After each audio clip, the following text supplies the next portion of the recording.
एक सुद्धा व्यक्ती अशी मिळत नाही जी आनंदी आहे, संतुष्ट आहे. इथे शेतकरी बांधव किती बसलेत मला जरा हात वरती करून सांगा. सगळे शेतकरी बांधव आहेत ना. आता तुम्ही मला, इथे ओम दादा आहेत, इथे रोहित दादा आहेत, मी आहे, सचिन भाऊ आहेत, सगळे आपले शिवसेनेचे नेते आहेत, सगळेच आपले मित्र पक्षांचे नेते आहेत. तुम्ही या महाराष्ट्राला सांगा, शेतकरी म्हणून तुम्ही आज खुश आहात का? खुश आहात? आत्ता या गेल्या 2 वर्षामध्ये तुमच्या पीक मालाला भाव मिळालाय? जेव्हा जेव्हा अवकाळी पाऊस, गारपीट, सततचा पाऊस लागलाय, जे काही नुकसान आपलं झालंय, नुकसान भरपाई मिळाली आहे? या सरकारकडून मदत मिळाली आहे? खोके सरकारकडून मदत मिळाली आहे? भाजपा सरकारकडून मदत मिळाली आहे? केंद्र सरकारकडून मदत मिळाली आहे? नाही मिळाली. आणि मग दुसऱ्या बाजूला जेव्हा आपलं महाविकास आघाडीचं सरकार होतं, उद्धव बाळासाहेब ठाकरे हे मुख्यमंत्री होते, त्यांनी जे कर्जमुक्तीचं वचन दिलं होतं, कर्जमुक्ती मिळाली की नाही मिळाली आपल्याला? ज्यांना ज्यांना मिळाली हात वरती करा. जेव्हा जेव्हा कोविडच्या काळात देखील आपल्यावर गारपीट झाली असेल, अवकाळी पाऊस झाला असेल, काही आपत्ती आली असेल, उद्धव बाळासाहेब ठाकरे यांची मदत तुम्हाला मिळाली की नाही मिळाली? शिवसेना, राष्ट्रवादी काँग्रेस, आपले सगळे मित्र पक्ष, महाविकास आघाडी सरकारची मदत आपल्यापर्यंत पोहोचली की नाही पोहोचली? आणि हेच मी तुम्हाला विचारतोय की आज या महाराष्ट्रात शेतकऱ्यांचे कुटुंब प्रमुख कोण असतील? एका व्यक्तीचं नाव जर तुम्हाला सांगायचं असेल तर कोण सांगाल तुम्ही? ऐकून आलं बरोबर ना?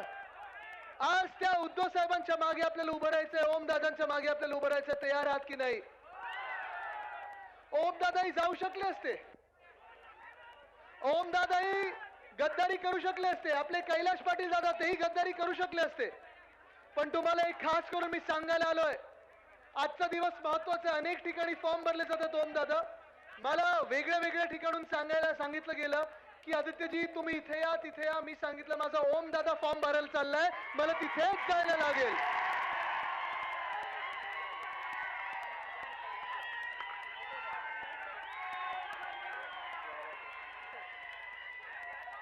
मी आज सगळ्यांना सांगितलं, प्रत्येक उमेदवार माझ्यासाठी महत्वाचा आहे.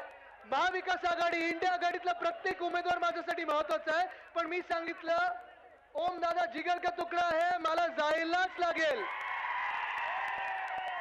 तर ओम दादा असतील, कैलास दादा असतील, कैलास दादाला तर तुम्हाला माहितीये गाडीत टाकलेलं, वसई विरार पर्यंत नेलेलं त्यांनी.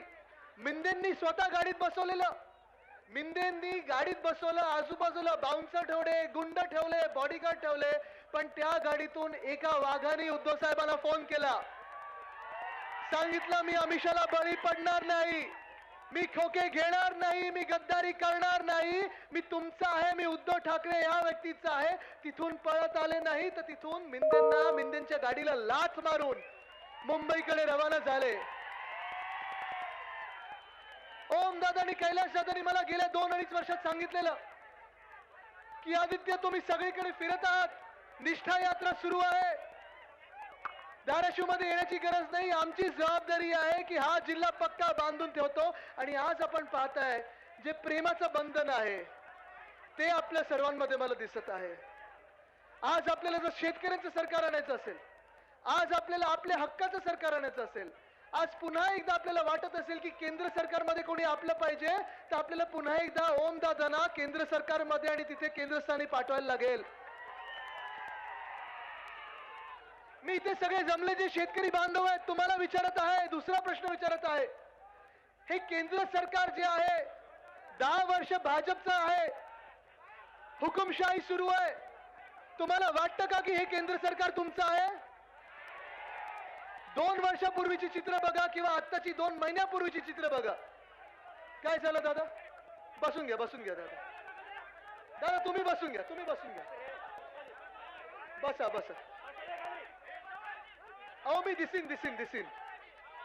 ठीक आहे दादा, मी त्यांना दिसत नाही. बसा. राहू दे. दिसतोय का आता? जिंकल्यानंतर येणार परत. तुम्हाला माझा प्रश्न आहे, गेल्या महिन्यामध्ये कोणी किती बातम्या बघितल्या? सगळ्यांनी बातम्या बघितल्या टीव्हीवर? पंजाबचे शेतकरी होते, काही हरियाणातले शेतकरी होते, काही उत्तर प्रदेशचे शेतकरी होते, आपल्यासारखेच शेतकरी होते. आपण शेतकऱ्याला अन्नदाता मानतो, आणि उद्धव साहेबांनी मला एक सांगून ठेवले, आदित्य, शेतकरी म्हणजे अन्नदाता असतो, अन्नदाता देवो भव आपल्या देशात ही संस्कृती आहे, बरोबर ना?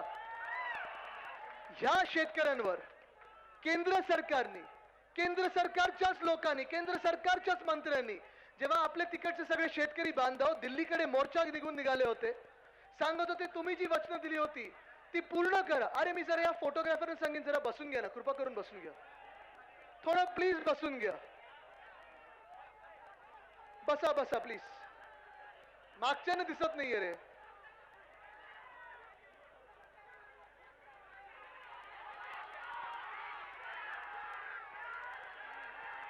मला तुम्ही सांगा काय बोलणार आहे, खेकड्यावर पण बोलणार आहे, सोडणार नाहीये. जो जो वाकडा जाईल त्याच्यावर बोलणार आहे, सोडणार नाहीये. खेकड्याची नांगी आपल्याला पण तोडता येते. पण आज मी खास करून शेतकरी बांधवांना आज विचारत आहे मी, जेव्हा हा दिल्लीवर मोर्चा निघाला होता, सगळे शेतकरी बांधव तिथे चाललेले, आपण पाहिलं असेल याच भाजपाने, याच केंद्र सरकारने शेतकऱ्यांच्या रस्त्यामध्ये मोठे मोठे खिळे ठोकून ठेवलेले, मोठ्या मोठ्या वायरी ठोकून ठेवलेल्या, रंगाडे का आणले, ड्रोन मधून अश्रुधूर के सोडले, लाठीचार्ज का झाला, गोळीबार का झाला. हे केंद्र सरकार, हे भाजपचं सरकार, हे तुमचं आमचं असू शकतं का? आज तुम्ही मला सांगा, शेतकरी या देशात त्रस्त काय, हैराण काय, तुम्ही मला सांगा, काय तुमचे प्रश्न, तुम्ही हैराण का जरा सांगा मला. शेतमालाला भाव आहे, पिकाला भाव आहे, खताची काही किंमत कमी झाली की वाढली आहे, पेट्रोलची किंमत वाढली की कमी झाली आहे. आज महिला इथे बसल्यात, तुम्ही मला सांगा, गॅसची किंमत 2014 ला किती होती, किती होती? तेव्हा आपण काँग्रेस विरुद्ध आंदोलन करायचो ना, लाठीकाठी आपण पण भाजपसोबत खाल्ली आहे. पण जुमला असा होता, तेव्हा आपल्याला सांगितलं होतं गॅस डिझेल पेट्रोलचे भाव खालती येतील, वरती न जाणार. आज कितीला आहे? म्हणजे वाढलं की खालती गेलं? आज तुम्ही मला सांगा, या देशात जुमला मागे जुमला, जुमला मागे जुमला, खोटं बोलतात पण रेटून बोलतात, हे सगळे जे चालू आहे, अशा भाजपला तुम्ही मतदान करणार आहेत का? आज शेतकरी हैराण आहे, शेतकरीवर लाठी चालवली जाते. शेतकरी जेव्हा मोर्चा काढतो, अर्बन नक्सल बोललं जातं, आतंकवादी बोललं जातं, पण चायना जी लडाख मध्ये घुसलेली आहे त्याला रोखण्याची हिंमत नाहीये. आमच्या शेतकऱ्यांना लाठीकाठी खायला लागते. आज महिलांची आपण हालत जर बघितली, महिलांवर अत्याचार वाढत चाललेला आहे. याच मंत्रिमंडळात, या महाराष्ट्राच्या मंत्रिमंडळात 2 असे मंत्री आहेत ज्यांना हकालून काढून टाकलं पाहिजे होतं, गेट आउट सांगितलं पाहिजे होतं. कारण एका आमदाराने, एका मंत्र्यांनी महिला खासदारावर घाणेरडी शिवीगाळ केली, सुप्रियाताईंबद्दल अपशब्द वापरले. दुसऱ्यांवर तर बरोबर आहे, दुसऱ्यांबद्दल दुसरे जे आहेत त्यांनी, त्यांच्यावर इथं एवढे घाणेरडे आरोप आहेत, महिलांना अत्याचार करणारे, महिलांवर अत्याचार करण्याचे, पण अजूनही त्यांना काढलं नाहीये. आज इथे मी महिलांना विचारतोय, एक बातमी आपण एका वर्षापूर्वी ऐकली असेल, गुजरातमध्ये बिल्किस बानो ह्या बाईवर रेप झाला होता. ऐकलं होतं ना तुम्ही सगळ्यांनी? तिच्या मुलीला तिच्या समोर चिरडलं होतं.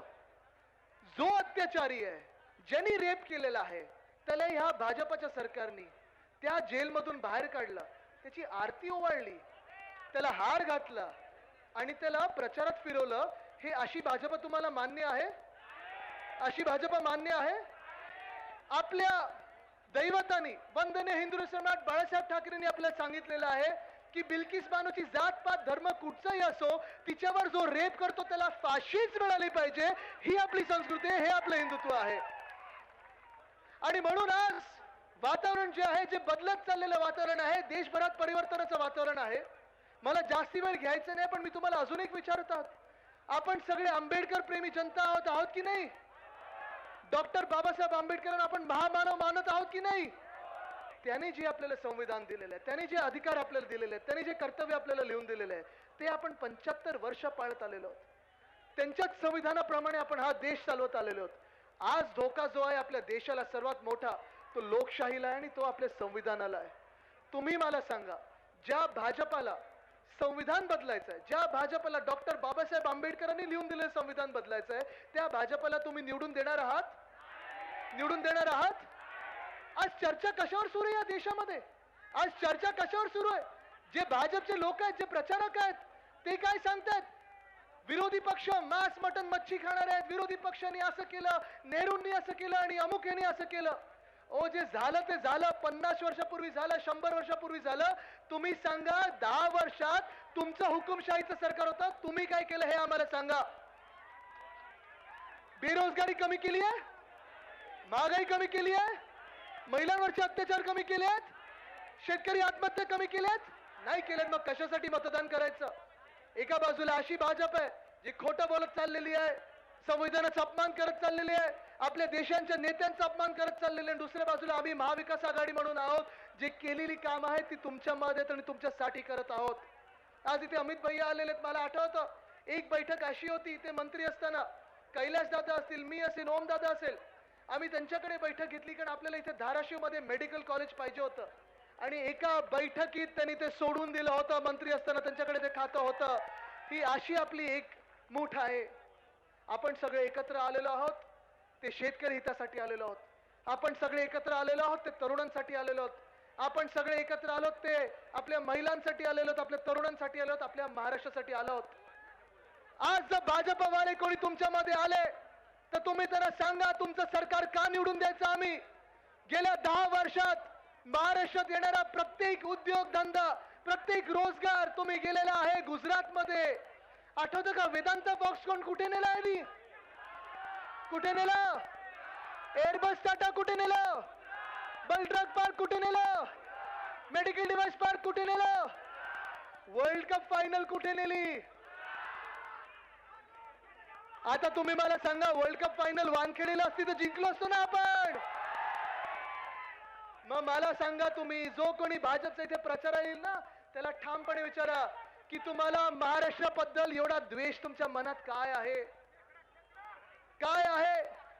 जो विकास आपल्याला घडवायचा आहे तो अशा लोकांकडून नाही की विकास कोलमडला आणि बोलले खेकड्यांनी पोकरला आणि असं झालं. तुम्हाला वाटत असेल तुम्ही पैसे देऊन तुमच्या खिशात सगळे बसतात ना, तुम्हाला घरी बसवणारी जनता इथे समोर आलेली आहे. तुमच्या खोटे डॉक्टर आम्हाला नको. आमचे जे डॉक्टर होते आमचे देव होते. तुम्ही काय सांगता आम्हाला की एवढे डॉक्टरेट माझ्या खालती काम करतात, तेवढे डॉक्टरेट माझ्या खालती काम करतात.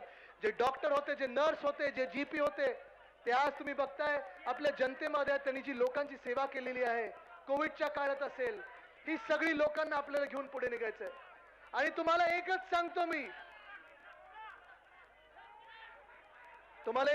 मी, आजपासून प्रत्येक वेळेला जेव्हा जेव्हा तुम्हाला कोणी सांगेल येईल तर आमचं सरकार येईल, त्यांना सांगा इंडिया आघाडीचं सरकार केंद्रात पण येणार आणि महाराष्ट्रात पण येणार. आणि जशी आपली घोषणा आहे, तुमचं आमचं नातं काय?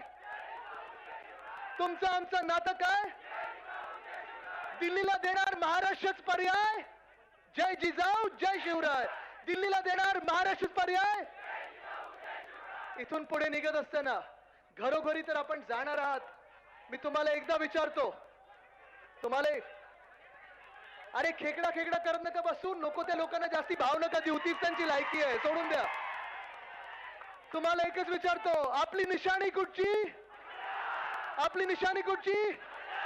इथे द्या. आपली निशाणी कुठची? आपली निशाणी कुठची? उमेदवार कोण?